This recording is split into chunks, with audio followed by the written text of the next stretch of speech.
nhà lên làm kinh răng đông sương con sông nào quạt Hapdeng Thma can ba ca đăng hẹp đừng ta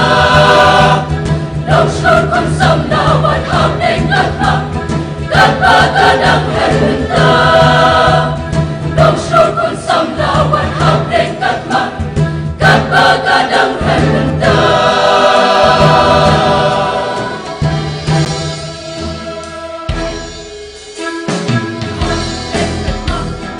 Hãy subscribe cho kênh Ghiền Mì Gõ